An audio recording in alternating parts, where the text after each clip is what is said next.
atención que se viene tema polémico, de verdad. Polémico de verdad. En 1955, un grupo de exploradores encontró una tribu perdida en una isla del Pacífico que nunca ha tenido contacto con la civilización, los Dabarga. Esta tribu de apenas 3.000 individuos ha mantenido un linaje genético libre de influencias externas. Durante siglos, nunca han tenido contacto con otra civilización. Su estilo de vida se asemeja mucho al de los cazadores-recolectores. Su piel, curiosamente, tiene un tono verduzco, quizá debido a alguna particularidad de su alimentación, se ignora, pero la cuestión es que lo tienen así, y por eso se les bautizó despectivamente como verdes o marcianos.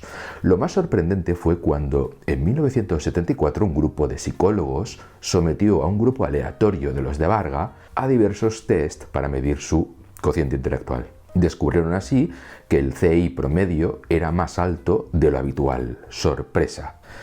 El descubrimiento era fascinante, a la par que, inquietante, porque los Dabarga eran más inteligentes que, por ejemplo, un neoyorquino o un belga, y lo eran sin tener acceso al conocimiento de un ciudadano del siglo XXI. ¿Cómo era posible? ¿Era alguna particularidad de su genoma? ¿Tal vez el secreto residía en que carecían de televisión? ¿O quizás era la alimentación? En tal caso, quizás el color verdoso de su piel podría ser un indicador significativo de su inteligencia superior de la media. Continuar profundizando en este misterio podría revelar muchísimos aspectos de cómo se han desarrollado nuestros cerebros. Después de todo, hasta hoy han vivido 107.000 millones de seres humanos. Todos ellos, es decir, todos nuestros primos cercanos, pues procedemos todos de África. Y lo que consideramos un ser humano con anatomía moderna es solamente un suspiro en el tiempo geológico de la Tierra. Pero este descubrimiento también causó mucha controversia, sobre todo entre algunos investigadores y políticos, y también trajo consigo una serie de revelaciones de los procedimientos que usamos para medir la inteligencia.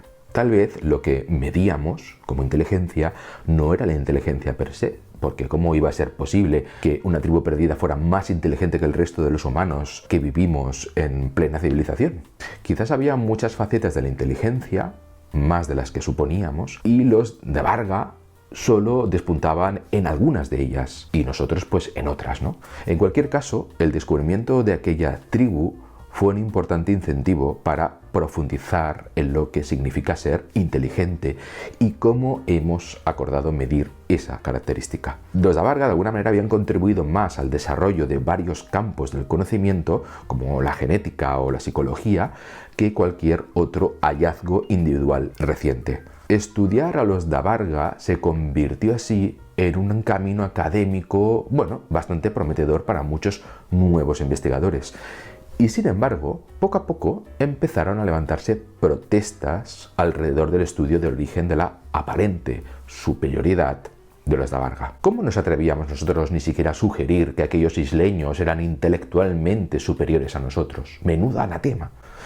A pesar de todo, los manifestantes eran pocos y sus protestas eran muy endebles. No podía censurarse no ya la sugerencia, sino incluso la misma investigación sobre la sugerencia de la superioridad intelectual de un grupo de humanos, simplemente porque algunos ciudadanos de Seattle o de París pudieran sentirse ofendidos. Esto era absurdo. Ofendidos, minusvalorados, o más extraño aún, que existiera la más mínima posibilidad de que pudieran perder derechos civiles dada su inferioridad intelectual frente a una raza superior de color verde que vive en una isla. Absurdo, ¿no? Totalmente absurdo.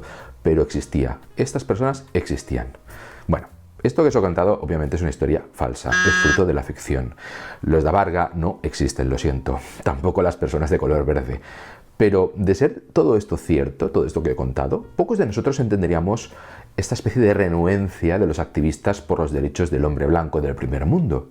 Sin embargo, una de las razones principales por las que estamos a favor de la investigación de los Dabarga es que son superiores a nosotros. Sin embargo, muchos de nosotros hemos dicho, vamos a estudiar a los Dabarga, pero una de las razones principales por las cuales no tenemos esta renuencia, a propósito de esta investigación, es que los Dabarga son superiores a nosotros. Si fueran inferiores a nosotros, tal vez arquearíamos una ceja suspicaz.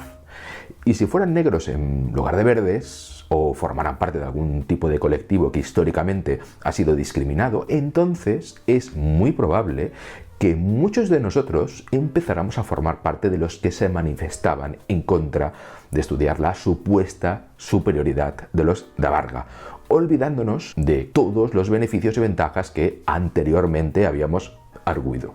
Esta historia, que podría ser el argumento de uno de los capítulos de Twilight Zone o Black Mirror, y que arroja luz a propósito de nuestras contradicciones, es muy pertinente porque, de hecho, la mayoría de las críticas que suelen esgrimirse contra algunos de los defensores de la importancia de la genética a la hora de evaluar un comportamiento, como puede ser, por ejemplo, Richard Dawkins, Edward O. Wilson o Steven Pinker, entre otros, suele basarse en una falacia.